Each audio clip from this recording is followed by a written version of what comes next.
通知廚房。大家好，我係通少，歡迎嚟到通知廚房。台式嘅紅燒牛肉大家一定食得多啦。今日一於就一個越南嘅紅燒牛肉，啲牛肉俾我哋炆到超級鬆化入味，大家真係要試下。今次我呢個紅燒牛肉會用到呢個牛肩扒去做，喺我住呢邊佢非常之普遍，而且價錢仲要比牛腩平好多㗎。如果你買唔到嘅話，可以改用牛肋條或者改返用牛腩去做。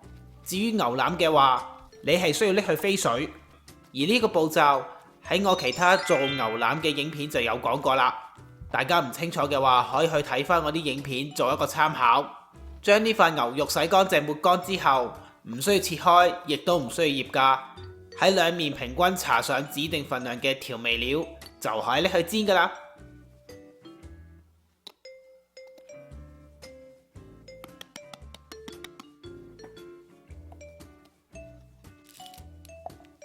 之後我哋就準備埋一陣間拎去炆牛肉嘅料頭，只需要將佢哋去皮去衣，再切開大大件，就可以放埋一邊備用㗎啦。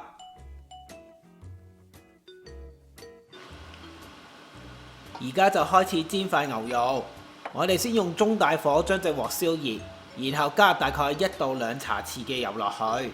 當啲油燒熱咗之後，就可以放塊牛肉落去慢慢煎。大概每面都要煎2分鐘左右，令到塊牛肉兩邊俾我哋煎豐，變成金黃。正常嚟講就會將塊牛肉拎起，然後就去爆啲料頭。不過我就出名夠晒懶，費事分開做啦，一次過將埋啲料頭放埋落去。加咗料頭之後，都要炒佢哋2分鐘左右，令到所有嘅料頭香味釋出為止。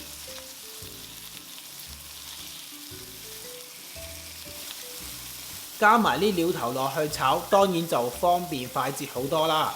不過塊牛肉好容易會俾我哋煎燶，所以大家就要小心留意睇實啦。料頭俾我哋炒到香噴噴之後，就可以加埋雞湯落去，再將啲雞湯煲滾。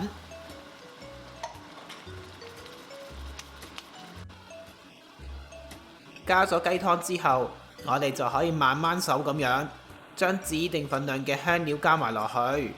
呢個越南紅燒牛肉味道咁香濃嘅原因，就係因為落咗大量嘅香料。我哋煮俾我個女食，所以我一啲辣嘅香料都唔會加㗎。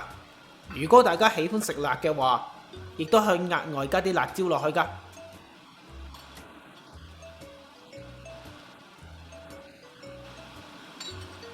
加完晒咁多香噴噴嘅香料之後，記得仲要加埋番茄粒落去。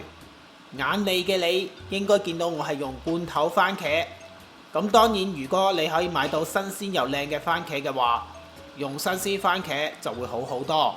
但係有時去到買嘅時候，啲番茄唔靚又或者太貴，咁改用罐頭番茄都可以㗎。將所有嘅汁料同埋材料攪勻晒之後，先冚好蓋，用大火煮佢10分鐘，轉做細火燜佢9個字。必要時就加多啲熱水落去補充一下，唔好俾佢燜到冇晒水啊！喂呀，通少，要燜成個鐘頭煤氣費好貴啊！有冇啲簡單啲、快捷啲嘅做法啊？咁梗係有啦，陳師奶。低智能高壓煲，想慳水慳力嘅話，可以學我咁樣用智能高壓煲去做。將頭先鑊入邊所有嘅材料放入去智能高壓煲入邊，鎖好蓋之後，就用高壓去煮，大概20到30分鐘。用高壓去整嘅話，冇咁快入到味㗎，最好等4個小時甚至過夜先做下一步。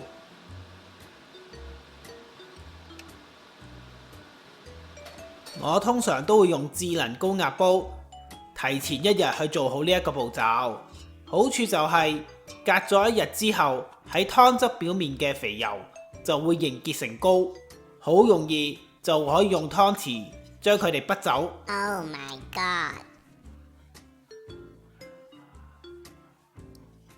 喺再燜牛肉之前，我哋準備埋其他嘅配料，將指定份量嘅配料洗乾淨，去皮去衣之後，就將佢哋切件，放埋一邊備用。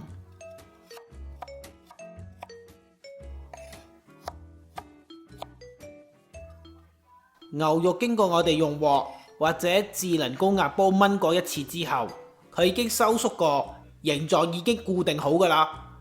我哋可以拎佢出嚟，將佢切件。至於大細厚薄就隨你自己喜歡啦。我個人建議大家唔好切得佢太薄，亦都唔好太細嚿。而用嚟燜牛腩嘅湯汁，記得拎去過濾，留起400毫升，一陣間會再用。切好啲牛肉之後，我哋開始炒配料。先用中大火將個鑊燒熱，然後就加入大概1茶匙嘅油落去，再將頭先切好嘅配料放入鑊嗰度炒，直至到炒到洋葱軟身為止，大概係講緊2至3分鐘嘅時間。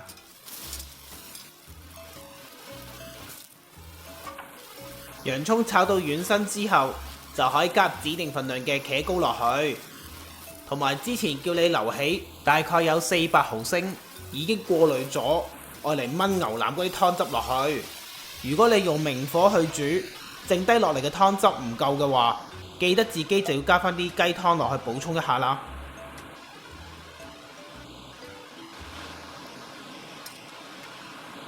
啲汁料滾起咗之後，我哋就加埋頭先切好嘅牛肉落去。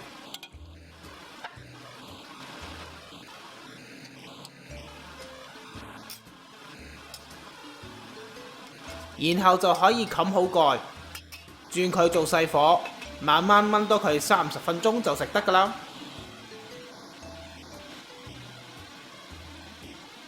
燜好之後，我哋就攞支筷子檢查一下啲薯仔夠腍未。如果啲薯仔又變咗日本人一吉就穿嘅話，咁樣就已經燜好㗎啦。唔趕時間嘅話，咁咪冚翻蓋，熄火再焗多30分鐘。之後先用翻大火煮翻滾個汁，我覺得用多30分鐘去做，味道先係最好最完美。你冇時間嘅話，亦都可以撇除呢一個步驟。食之前記得要試一試味，同埋要加多少少魚露落去，增加佢嘅鹹鮮味。如果你怕鹹嘅話，魚露嘅份量係可以落少啲嘅。